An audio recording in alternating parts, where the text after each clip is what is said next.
You know, Riot's gotten a bit quicker in terms of nerfing champions they overbuff. And you know what? I like that.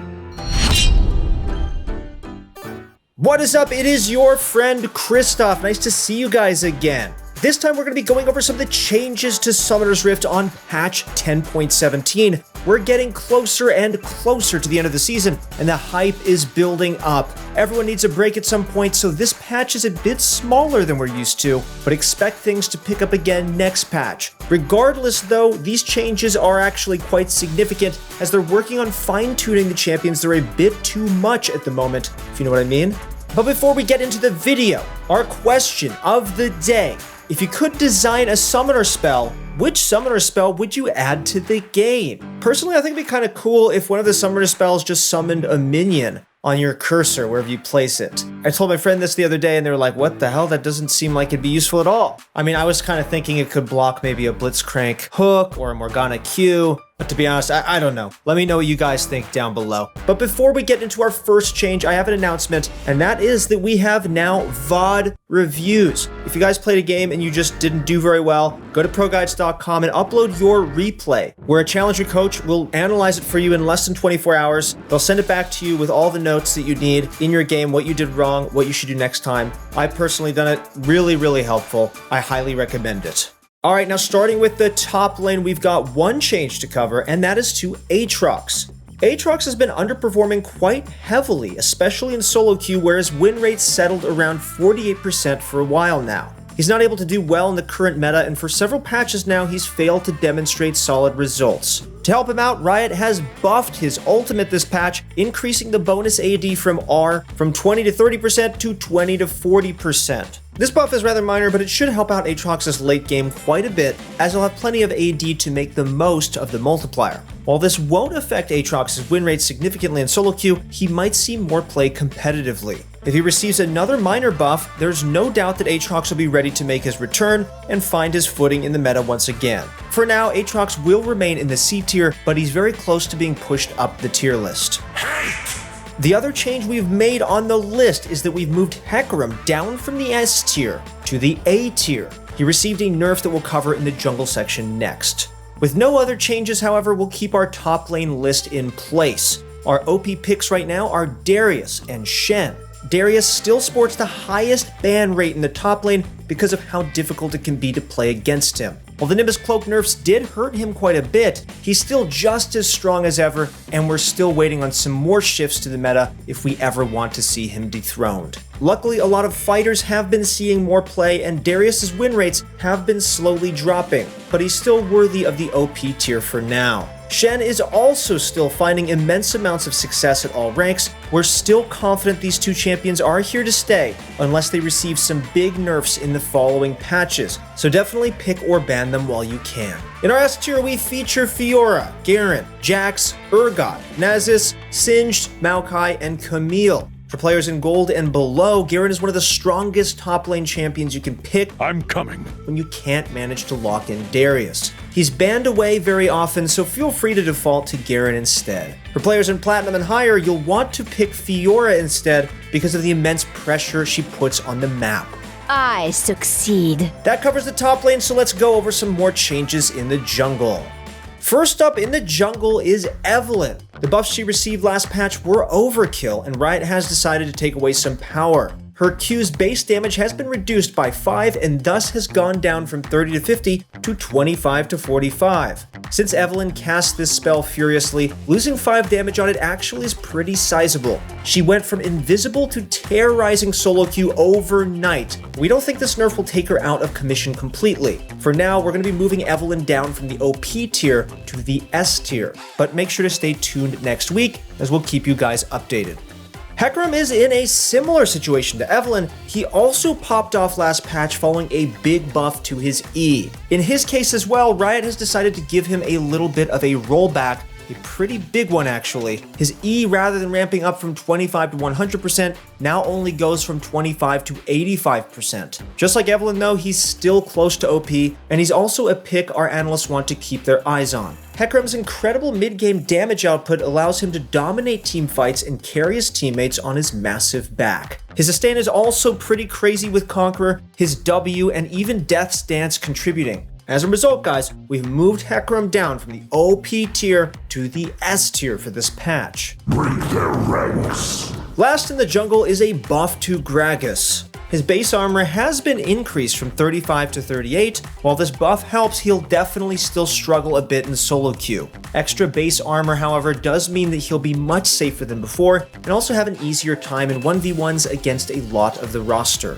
Our analysts don't think that Gragas is ready to move up the tier just yet, so he'll comfortably remain in the B tier for now. Yeah. To wrap up the jungle, we've got a couple more changes we want to cover that our analysts decided to make. First, Nidalee and Shaco have been moved down to the A tier. They're still strong, but aren't performing at the same level the other S tier picks like Evelynn, Fiddlesticks, and Hecarim are. We've also moved Vi into the S tier because of the immense success she's finding in low elo specifically. Boom, baby! Vi is doing very well in high elo as well, but her win rates in low elo go as high as 53%, and we think for the majority of players, she's absolutely S tier. She deals great damage, has reliable crowd control, and is tanky enough to win most fights.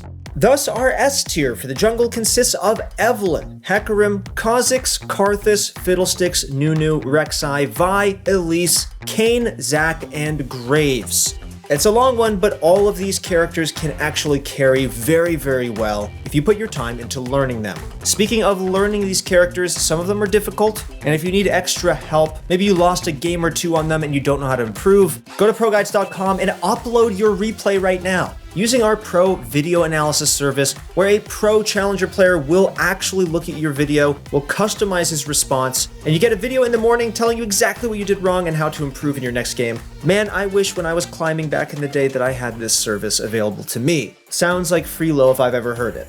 Alright guys, that's it for the jungle, so now let's head into the mid lane.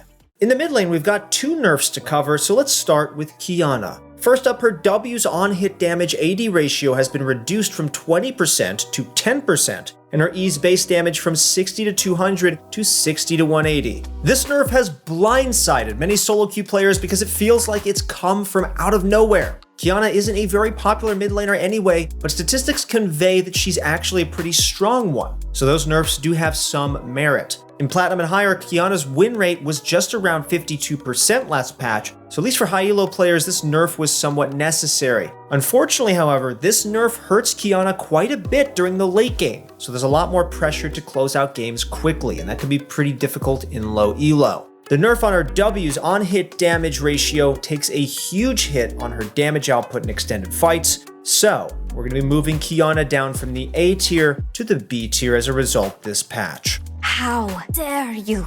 Upon release, Yone was pretty strong, except when he was my mid laner or top laner. All those losses in the first week of Yone's release, I can never get that time back. This patch though, his Q's base damage has been decreased from 20 to 120 to 20 to 100, and his ultimate no longer lifesteals. Our analysts still believe Yone is an extremely powerful pick and want to keep him in the S tier for now. This decision is subject to change in our mid-patch update, since he's rather new and it's a little bit harder to gauge his exact power level for now.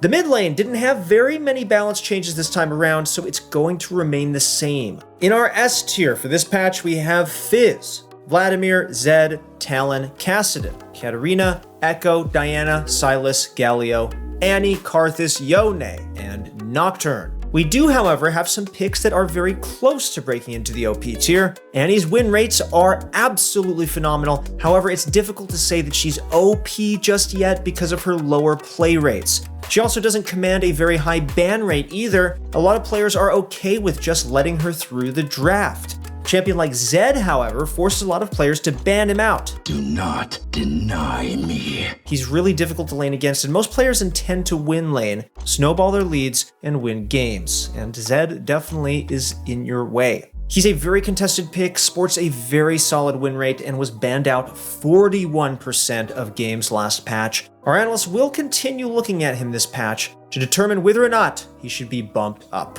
We're wrapping up the mid lane with that, so let's jump into our bottom lane next. Caitlyn is first on our bot lane agenda. She's been the queen of the marksman and has absolutely dominated the bottom lane. Her movement speed was nerfed this patch, being reduced from 330 to 325. Thus, we've actually moved her out of the OP tier, but she's going to comfortably remain an S tier pick for now. Losing movement speed is huge.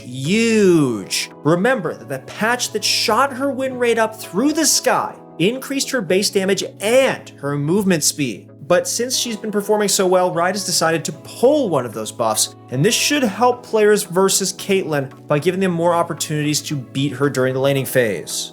Next are buffs in the bot lane, starting with Varus. Varus was the king for a while, but nerf after nerf gutted him. That's just what happened, and he's been struggling ever since. This patch, his attack speed scaling has been increased from 3 to 3.75 per level, and he should now feel stronger than before with attack speed oriented builds. We might see on-hit Varus builds make a return, but trust me, Varus has definitely seen better days. In high elo, he ended the previous patch with a 43% win rate. Big yikes, and we're going to keep him in the C tier for now. I am forsaken. A buff that looks quite promising is to Xayah. Her AD per level has been increased from 2.9 to 3.5. By the end of the game, this is just short of 11 more AD than before. Basically, she gets a free longsword just for making it to the end game. That's pretty nice, and what's really important about this buff is the fact that Rakan has been getting buffed over and over in previous patches. The dynamic duo is looking pretty promising, and this AD buff might be what it takes to bring them both back into the meta. We'll keep an eye on her this patch, but keep her in the B tier for now. Damn it! Kai'Sa is also up for some buffs. Her AD per level has been increased from 1.7 to 2.0, and her attack speed on E from 40 to 60% to 40 to 80%. These are pretty big buffs because ultimately she deals more damage than before. We've let her hover around the S tier for a while now, and we'll let her keep her spot, especially since she's been buffed once again. Fear me. Kai'Sa is a very flexible champion, and these buffs will likely make her stronger in high elo as well as pro play. The only other change that we've made is that we've moved Lux and Sona duo down from the OP tier into the S tier. Both of them have received some nerfs that we'll cover in just a bit. First, let's give you guys a rundown of our bot lane S tier, which consists of Caitlyn, Ashe, Jinx, Jhin, Draven, Kai'Sa, Ezreal, and the Lux Sona duo. Finally, let's wrap things up with support. Without further ado, let's talk about the support nerfs this patch, which were to Sona and Lux. Beginning with Sona, her Q's AP ratio has been decreased from 50% to 40%, while her E's movement speed AP ratio has been decreased from 3% to 2% per 100 AP. This is a giant nerf. Usually in the Sona-Lux duo lane, Sona would be the one to build more AP. She could provide tons of utility, but more importantly, tons of damage with her Q. The ratio has been lowered, so unfortunately she'll be noticeably weaker this patch, and we've moved her down to the A tier for now. A nerf to her E is a thick icing on top because part of what made her so strong was how fast she and her teammates could become when she casted it. Finally, Lux's W shield has been reduced from 50 to 130 plus 30% AP to 40 to 125 plus 35% AP. The mana cost has gone up from 60 flat to 60 to 80, and a bug fix has been rolled out to reduce the extra shield allies would receive if they were on the edge of her W. Lux's nerfs aren't as big as Sona's because her W's AP ratio was increased. Thus, if she builds some AP, the nerf won't feel noticeable. However, the bug fix is a pretty big deal as her teammates were gaining a ton of extra value out of her shields, probably without even realizing it. With that in mind, Lux isn't seeing a drastic movement, and we'll just be placing her in the S tier for now. Keep believing. A lot of high elo supports have been playing support Lux with great success, and that's with or without Sona as their lane partner. In our S tier, we have Lulu, Blitz, Senna, Soraka, Bard, Thresh, Morgana, Nami, Janna, Leona, Alistar, and Lux.